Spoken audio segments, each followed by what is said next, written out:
And thank you so much for joining us for Becoming Dementia Caring.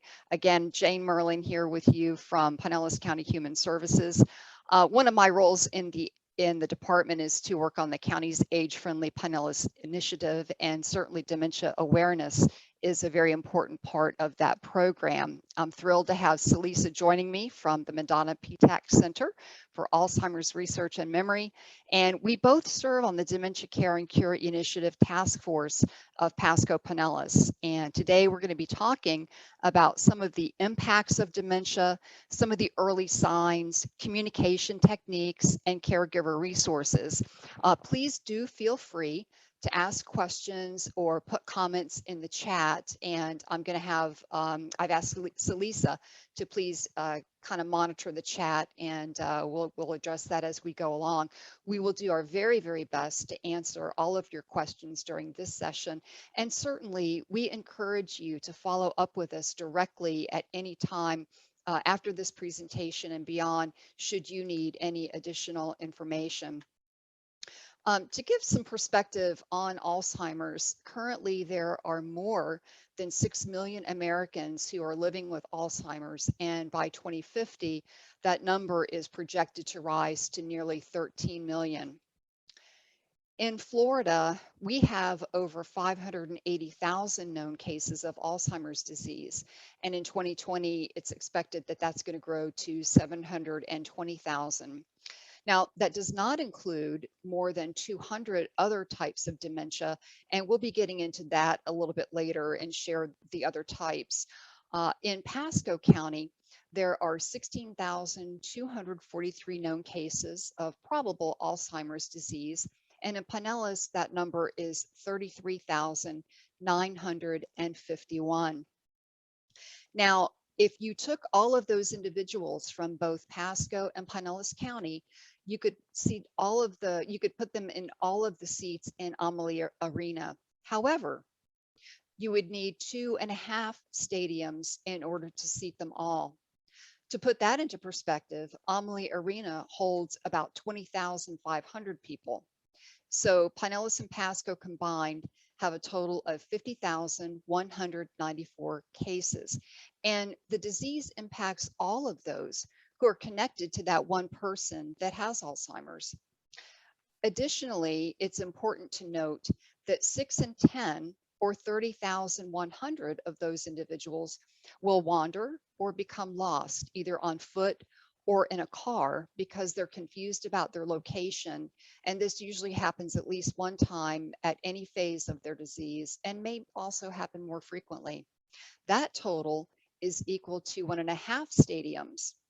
Now, here in Pinellas, and actually in the state of Florida, we do have a silver alert to help identify those that are lost in a car.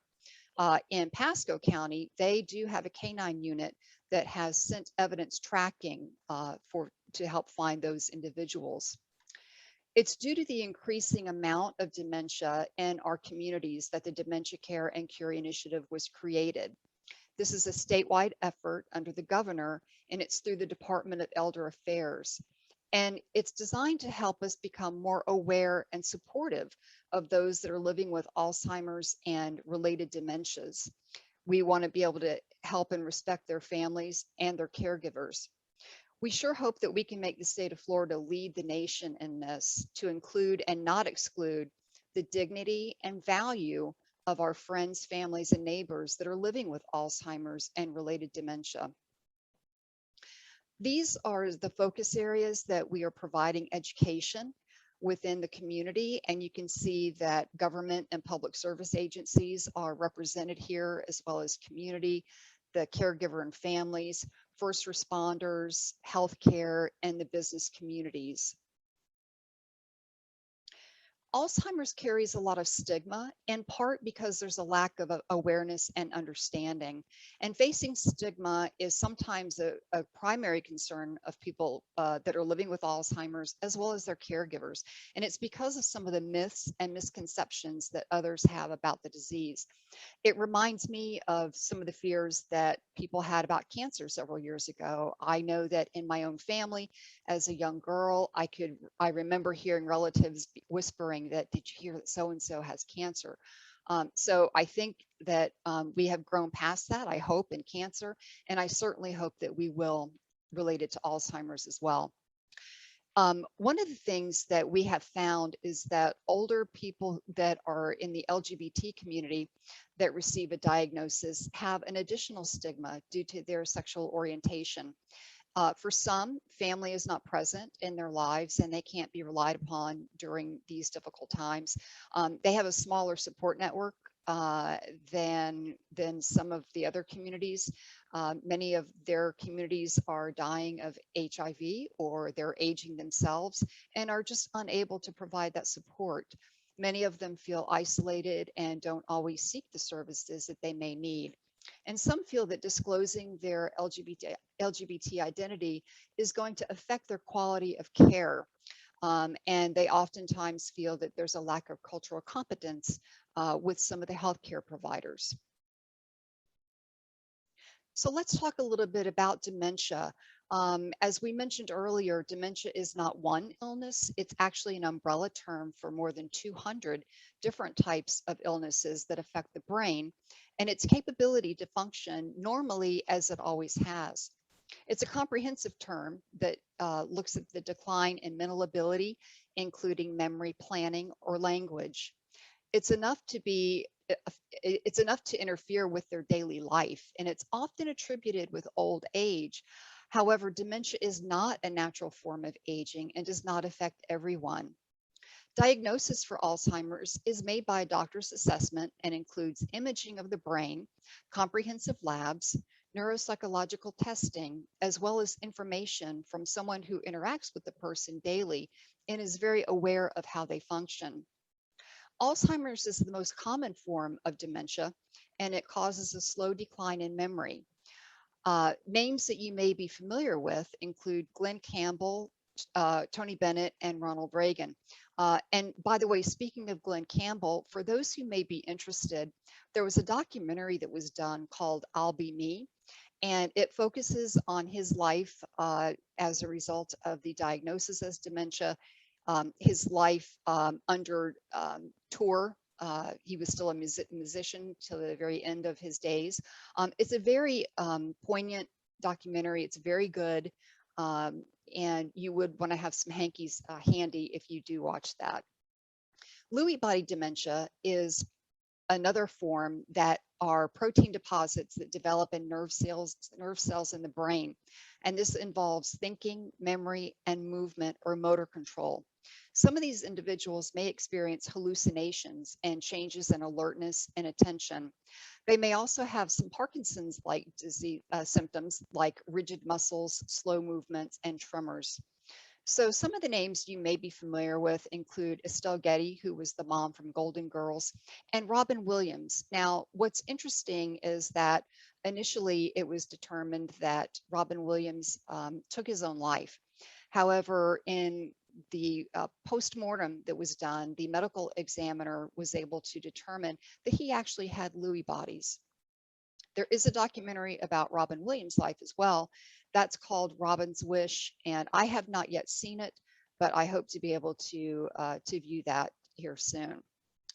Vascular dementia is caused by brain damage from an impaired blood flow to the brain.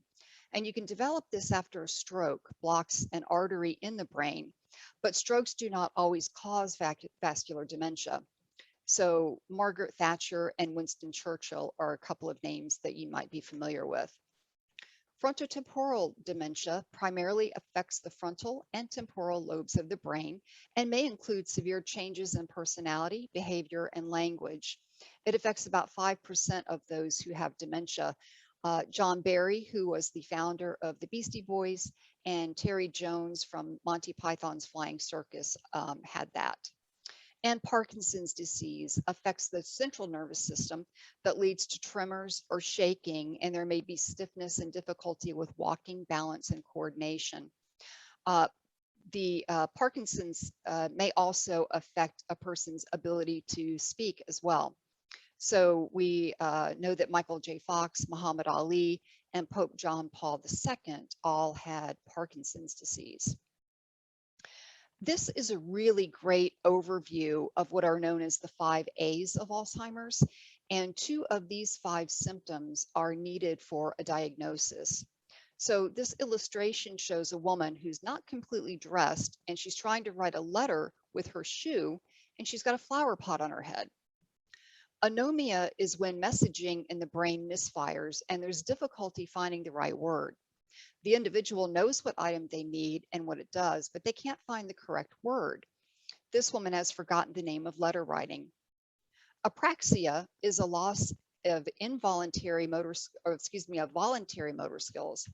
The brain and the muscles needed to carry out a task are not communicating, so they lose the ability to perform activities of daily life, living like bathing, dressing, walking, and eating.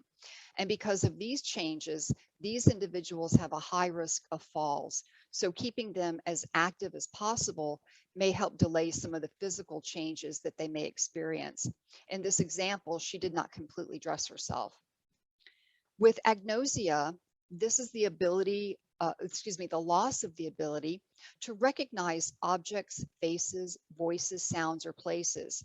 Not only do they lose the ability to name the object, they lose the ability to describe its use, and they may also make up words.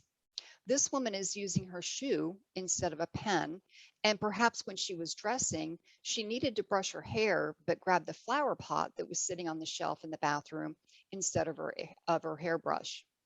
Amnesia, I think we all may be familiar with that, but that's when people start having difficulty with short-term memory, and it later turns into a longer-term memory. They forget important information about themselves and their loved ones, and I think this is a really difficult one for those individuals who are loved ones and caregivers for the Alzheimer's individuals, because when they come into the room, their loved one doesn't recognize them. And that's a really hard thing to face. And I've had several friends who have shared their experiences with me on that. Aphasia refers to impaired communication. They've got problems understanding what's being said and problems expressing thoughts with words. It may also affect the ability to read and write. In the later stages, speech may become impossible to understand, and it might be difficult to determine how much of what the caregiver has said is being understood. Most cases of Alzheimer's, memory loss or amnesia is the most prominent symptom that they have. So as all of these A's are happening, they're also experiencing a decline in their judgment, concentration, and attention. So let's look at a few of the early signs and symptoms of dementia. Now, everyone undergoes normal declines in memory and processing as they age, but with dementia, multiple signs and symptoms have to be present that interfere again with daily life. So these are some of the warning signs: memory loss that disrupts daily life, changes in planning or solving problems, difficulty in completing familiar tasks, confusion with time or place, trouble understanding visual images and spatial relationships, misplacing things or losing the ability to retrace steps, decreased or poor judgment, withdrawal from work or social activities, changes in mood and personality, and new problems with words in speaking or writing. A couple of these just to highlight. I recently read a story actually from the Alzheimer's Association, I believe it was, regarding an attorney that realized that she was experiencing some of these signs. She was having difficulty in remembering literally how to do her job, and she quickly realized that something was happening. And she had a number of these symptoms and was able to get diagnosed fairly early and get into some treatment on that. I also wanted to mention about the visual images and spatial relationships. This is an important one in understanding how a room is designed and how colors are being used. Oftentimes what happens, for example, if a bathroom is done in white and there's a white commode, individuals may have some confusion with that and difficulty in being able to use the toilet. And so oftentimes what we see is a contrasting color that's used for the lid. A friend of mine recently shared that she had her mother going into a particular agency, and it became very confusing as they walked in because there was a checkerboard pattern on the floor, multicolored carpeting, and it was very confusing for her. So let's look a little bit more about some of the communication and the changes that individuals experience. They find difficulty in finding the right words. They use familiar words repeatedly and may just repeat stories over and over again. They can easily lose their train of thought. They have some difficulty in getting their words organized in a logic fashion. They may revert to speaking their native language. There have been cases where people may speak 3 and 4 languages, but they ultimately go back to their original or native language. They may speak less often, and they rely on gestures more than speaking. There's some great tools that we can use when we encounter some individuals that are dealing with some of these issues, and it's the talk tactics. And this actually, these techniques are good with all kinds of individuals that we may encounter. So speak slowly, clearly, and move 30% slower. It shows a presence of calm. This is the take it slow part of it. We communicate with body language and our tone of voice. And in fact, 2/3 of communication is nonverbal. Keep your tone and body language neutral. Relax your body and keep your hands in front of you and the palms facing outward.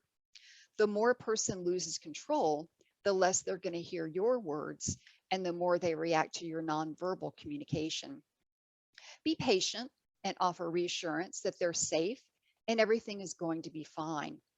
Offer clear step-by-step instructions for tasks, and if it's at all possible, try to move them to a quiet space with minimal distractions. Ask simple questions. I know it almost sounds counterintuitive when you're having a conversation with somebody. We often want to ask open-ended questions so we can really understand what's happening. But in this case, it's actually better to ask closed-ended questions and do that one at a time. And remember to give them plenty of time to respond. And it may be helpful to provide written notes when words seem confusing. Limit reality checks. Avoid arguing, criticizing, or correcting. And remember, and this is really important, their perception is their reality, and you can't change that. Another really important tip is to keep eye contact and give visual clues when needed. Ultimately, the effort that we put in towards good improvement or good communication skills are going to improve the quality of our interaction and enhance the ability to handle difficult behaviors that we may encounter. So after we've gone through those talk tactics, let's see what we might do in this particular scenario. Think to maybe a situation that you've been in, maybe a volunteer effort. I don't know how many of you have volunteers in your place of business, but in this situation, there's a volunteer who's got early stage dementia coming in to help with an event, and they're frustrated about not being able to complete the task. So in this kind of a scenario, what are some of the things do you think that could be done to help with this situation? Feel free to unmute yourself or put something in the chat if you would like to respond.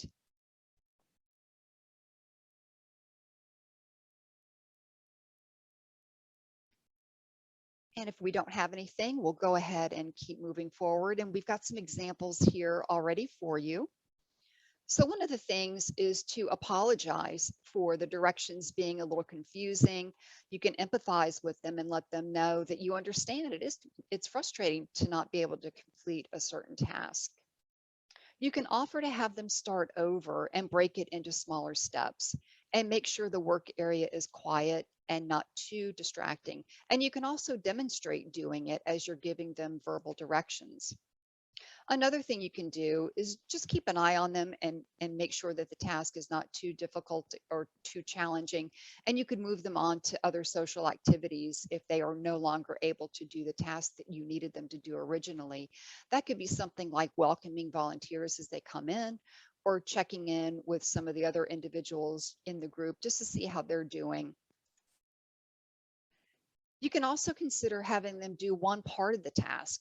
So if there was something multiple, in this example, folding t-shirts, maybe have them do one part of that rather than do a multiple part of that particular task.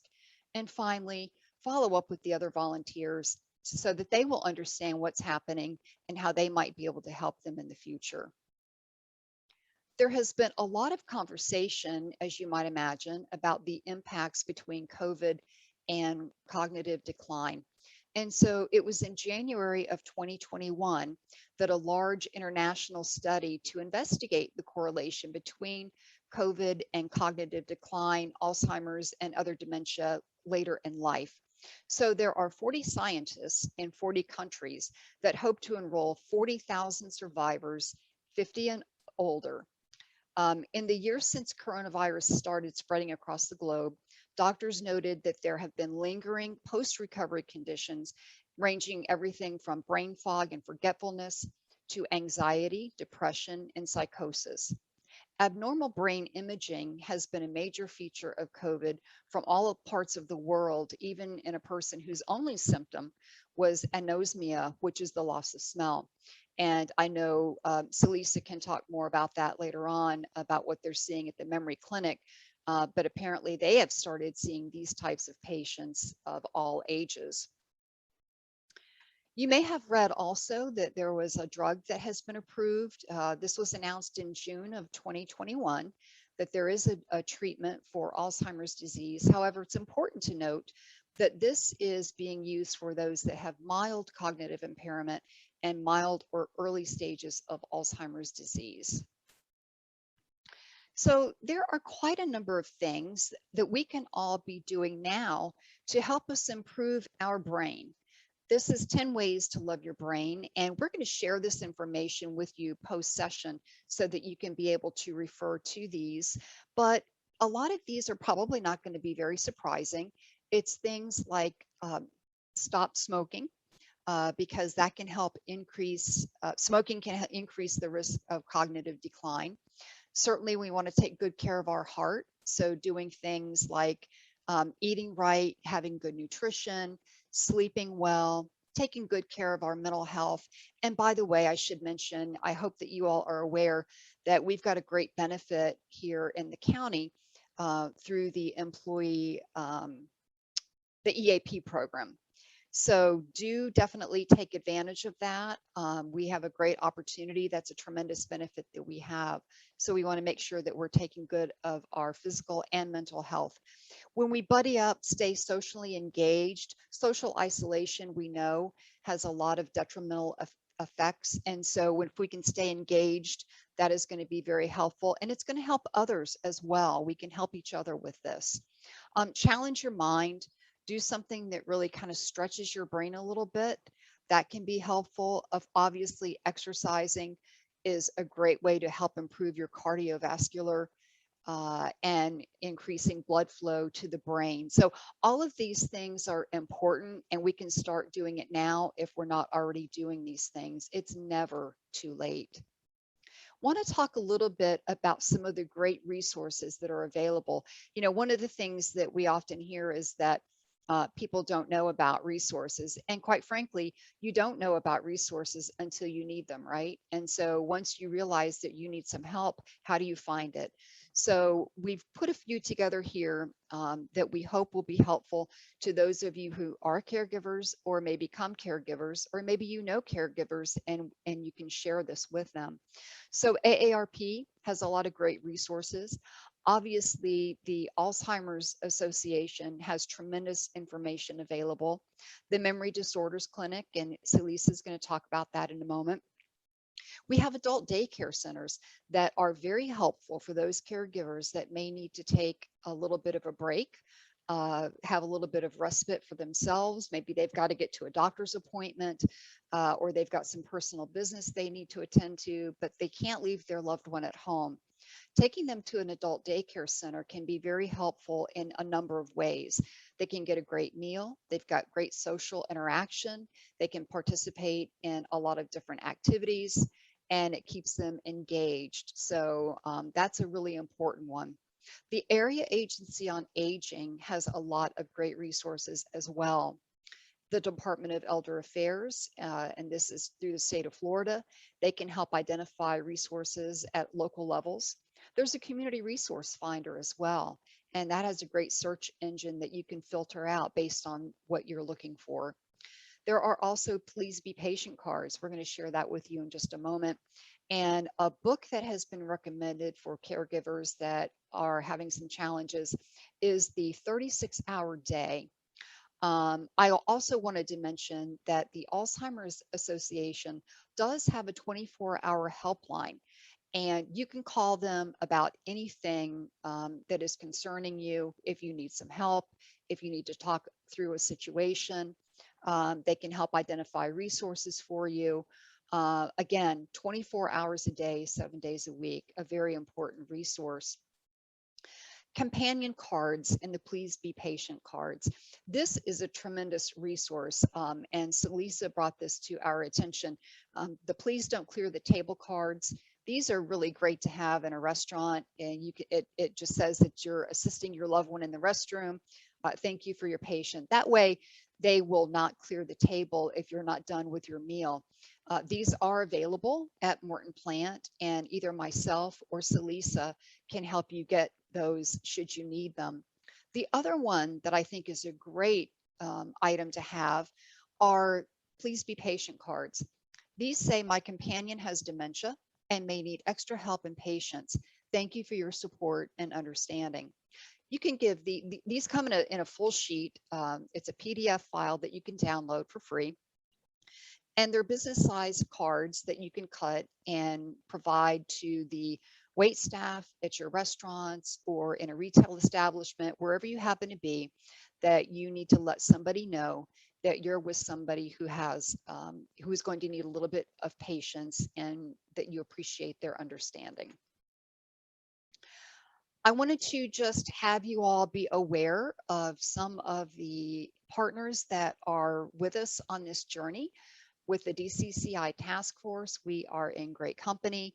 Many of these are providing their time, talents, and expertise in providing dementia awareness throughout the community. And we are hoping that this number is going to grow, and just appreciate their support. So on behalf of the Dementia Caring Initiative of Pasco Pinellas, I want to thank you for joining us. We do hope this has been insightful and are going to be happy to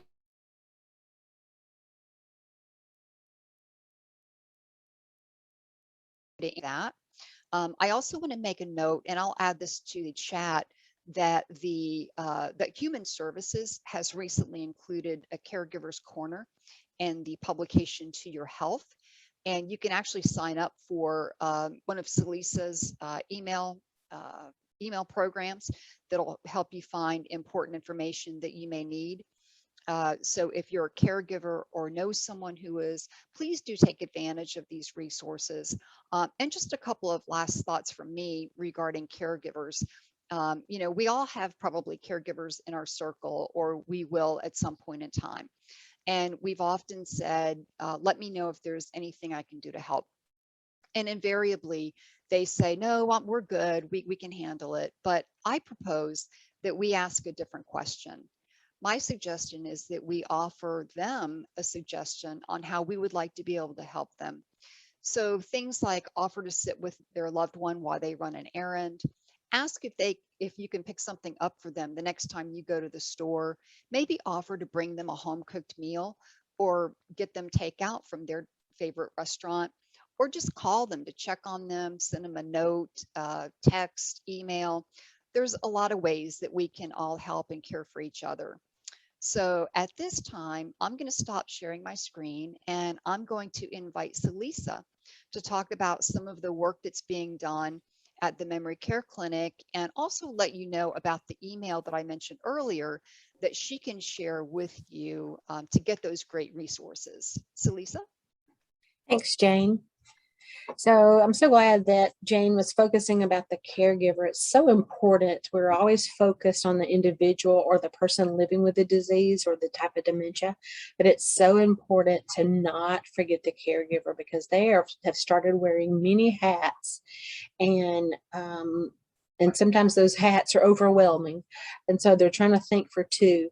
And so if you have contact or know someone that's living through this journey, just please don't exclude them in anything, but include them, even if it's just a phone call, whether it's FaceTime or what have you. So they really need that for their mental health.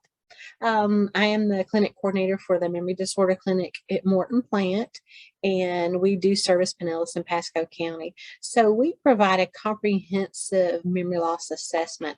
And what that entails is an individual that has concerns about changes in their memory, they will see a neurologist. That is an MD. It's a doctor that specializes in brain health. And usually your primary care physician can refer you to a neurologist, but your insurance does dictate the process that you may need to go to. One thing that we're very fortunate about is that we do not turn anyone away. So if someone does have insurance and maybe their insurance doesn't cover our type of specialized assessment, we do have a grant that will cover that assessment. So we never turn anyone away. The assessment also involves that neurologist looking at a comprehensive type of diagnostic test. And those tests are going to include a very detailed battery of labs. Yes, we have blood work drawn when we're at our primary care physician, but we do look at more specific labs that are going to evaluate some possible changes in the brain. And then that neurologist will also order a brain scan, a possible ultrasound of your carotid arteries, because we're trying to see, do you have some underlying heart disease? And then they may order a sleep study. They also will order neuropsychological testing, and that's with being referred to a neuropsychologist that is a psychologist that specializes in brain health. Part of the Memory Disorder Clinic team also includes a psychometrist, and that is a graduate student or undergraduate student that has been versed in administering hundreds of cognitive tests. And so we do have 3 full-time psychometrists as part of our team here, and so that's very important. Usually a patient will undergo at least a good 3 hours, sometimes 4 hours of cognitive testing, and that's kind of based on their education level. And then we also have master level social workers that do a lot of counseling with caregivers ongoing. So once you've become a patient in the Memory Disorder Clinic, you're always going to be a patient in the Memory Disorder Clinic. So maybe after you receive your diagnosis, you don't really have any more concerns. You're kind of maybe maintaining plateau status, but maybe 3 or 5 years later, you start seeing some changes. So you really want to talk to the social worker to try to help the caregiver cope through these changes that they're seeing in their loved one. And so, as I said earlier, there are 17 memory disorder clinics in the state of Florida that are funded by the governor's Alzheimer's Disease initiative, and we are also housed under the Department of Elder Affairs. And each clinic might be different in a specific setting of their county. Some of them are in hospital settings, and some of them may be in educational institutes such as universities. And so we all meet across the state every quarter, because we want to know what individual challenge do we have in our specific communities. We want to make sure the governor is aware of that so that he can see maybe the increased need of Alzheimer's disease and related dementias, but also what are our constituents, what are the citizens in our community saying that they are needing this time from the state. And so we are a voice for the people in the community, to the higher up, so that we can see what needs you're having. So we need to make sure we have those needs covered in our state. Here at the clinic, we do facilitate several support groups in person as well as virtual. Our social workers are certified dementia practitioners, so we can provide free education to the community, whether it be nursing homes, hospice, hospitals, assisted living facilities, adult daycares, or anyone else in the community that would like for their agency to have some education. And we also focus on people that don't have dementia. So we've been a partner with the Office of Aging at UCLA, and we do memory fit training. And this is basically for people that say, hey, I really want to sharpen my skills and maybe try to ward off some of this, some memory loss. And so we do provide a 4-week memory training program. And right now that is done virtually. And as Jane mentioned earlier about Silver Alert, that's when someone that has dementia or a memory loss disorder that is lost in a car. So I do follow up with all law enforcement with Pinellas and Pasco County for those individuals in our community who are actually lost in a car. We follow up with a reporting individual to make sure that they have social services that can help try to prevent this. If they need a driving evaluation, we do that in our building as well for dementia assessments, and it's called Drive Able. And then we also want to make sure if they do not have contact or been seen by their doctor or a neurologist, that they have the appropriate assessment as needed. If you ever need any type of information, whether it be free literature, we do provide books for caregiver tips. We also have the companion cards or the table card, the tent card. Please let me know if you're interested in that, because I can always provide that to you at no charge. So I think that is about it, Jane. I'll turn it back over to you. Thank you, Celisa. That's really important information to have, and we're fortunate to have the memory care clinics around throughout the community. I think that one of the things that strikes me is the number of people that I know who have been impacted by this. And so I wish that I had had a lot of this information before. It would have been helpful, but moving forward, we certainly know where we can go when we need some help. There's a lot of great resources out there, and we just hope that people will take advantage of those opportunities. And certainly, as Celisa mentioned, please do reach out to either herself or me if we can provide you with any additional information that you may need. So with that, I will turn it back over to the other Jane. We don't really have multiple Janes, right? Normally, it always throws me off a little bit. Thank you both so very much. I think one of the challenges for caregivers is to find these resources, because we don't know what we don't know, and sometimes we don't even know where to look. So you're right, we just have this wonderful benefit of not just the work you do, Jane, but Celisa, the Memory Care Center. For those of you that are here, hopefully this information has been really helpful to you. Please let your colleagues know that we are offering this class again at another time. And I don't even have it in front of me right now, but wherever you signed up. Oh, she's frozen. There she is. Anyway, we hope that you share this information with your colleagues. Once we post the video, it is a public-facing website. It's all of our resources, our videos, our classes are found on the Wellness Classes webpage. Feel free to share this with anybody that you know in your life, within your family, in your community. We really want to reach out and provide these really important resources and education to as many people as possible. So I don't want to leave anyone hanging. The chat's been pretty quiet. Do you have any other questions before we say goodbye? I don't think so. Well, thank you everyone for joining us, and have a wonderful weekend. Take care. Thank you. You have a wonderful weekend as well. All right. Thanks, everybody. Bye. Bye-bye.